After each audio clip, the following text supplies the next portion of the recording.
नमस्कार स्टूडेंट्स, मैं महेंद्र सिंह, राजकीय पॉलिटेक्निक महाविद्यालय Nagaur, department of mechanical engineering. आज हम सोम का पहला चैप्टर पढ़ेंगे जिसमें अपन देखेंगे कि स्ट्रेसेस क्या होता है और स्ट्रेन क्या होते हैं। ठीक है, तो स्टार्ट करते हैं स्ट्रेस से। स्ट्रेस बेसिकली क्या होता है? स्ट्रेंथ ऑफ मटेरियल का स्टार्टिंग का जो चैप्टर है उसमें अपन सोम का बेसिक इंट्रोडक्शन दिया हुआ है। इसमें देखिए stress when a material is subjected to external force.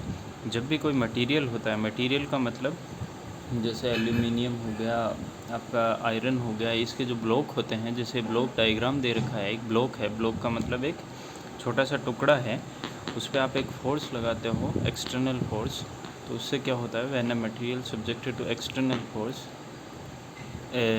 Resisting force is set up within the component. तो एक मटेरियल जो ब्लॉक होता है उस पर आप एक एक्सटर्नल फोर्स लगाते हो, तो वो क्या कोशिश करता है?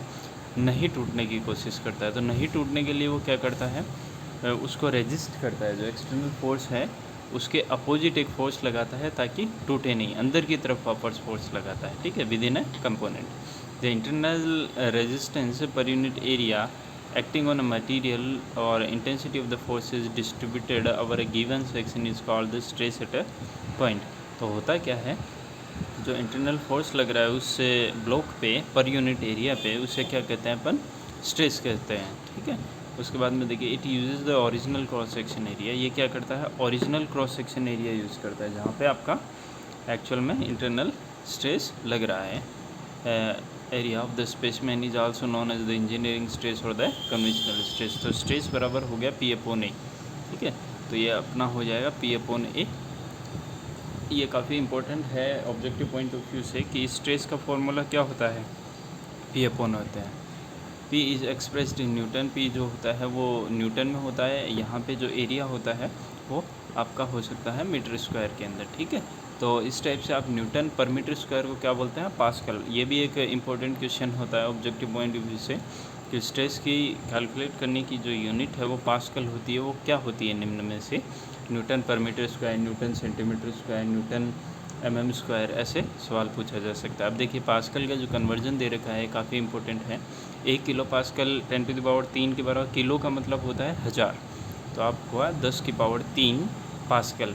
10⁻³ का मतलब होता है 10 इंटू 10 इंटू 10 इंटू 10, 10 3 बार। ठीक है, इसी को आप लिख सकते हो पास्कल को न्यूटन पर मीटर स्क्वायर, तो ये हो जाएगा 10⁻³ न्यूटन पर मीटर स्क्वायर, जिसको किलो पास्कल बोलते हैं। उसके बाद में मेगा पास्कल में क्या होता है? 10⁻6 होता है। 10 को आप 6 बार क्या करते हो? गुणा कर देते हो। उसके बाद में होता है 1 गीगा पास्कल। गीगा पास्कल के अंदर क्या होता है? 10⁹ 10 को 9 बार गुणा करने पे ये होगा। तो ये तीनों कन्वर्जन है, ये काफ़ी इंपॉर्टेंट है ऑब्जेक्टिव पॉइंट ऑफ व्यू से।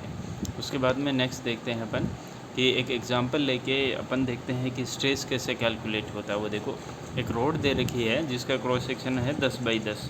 10/10 का मतलब होता है इसकी लंबाई 10 है और इसकी चौड़ाई और जो मोटाई है वो 10 और 10 है। ठीक है, इसकी लंबाई नहीं दे रखी।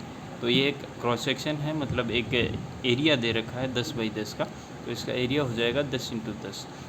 और यहाँ पे टेंसाइल एक्सियल जो लोड लगा हुआ है, टेंसाइल एक्सियल का मतलब होता है एक टेंशन में लगा हुआ है। ठीक है, खींचने में लगा हुआ है 10 किलो न्यूटन। तो आपका स्ट्रेस जो हो जाएगा वो हो जाएगा पी अपॉन ए। तो स्ट्रेस में पी बराबर हो जाएगा 10 किलो न्यूटन और एरिया हो जाएगा 10 इंटू 10। ठीक है, तो इस टाइप से आंसर आ जाएगा 100 न्यूटन पर mm स्क्वायर। इस टाइप से 100 मेगा पास्कल आपका क्या हो जाएगा? स्ट्रेस हो जाएगा। ये आपका द बेसिक ऑफ स्ट्रेस। इसके बाद में देखें the resultant of internal force for an axial loaded member is a normal to the section cut perpendicular to the axis. इसका मतलब क्या होता है कि आपके जितने भी रिजल्टेंट है इंटरनल फोर्स के, उसका जो इंटरनल फोर्स के जितने भी रिजल्टेंट है वो क्या करते हैं? एक एक्सियल लोडेड मेंबर के अंदर कहाँ पे होते हैं?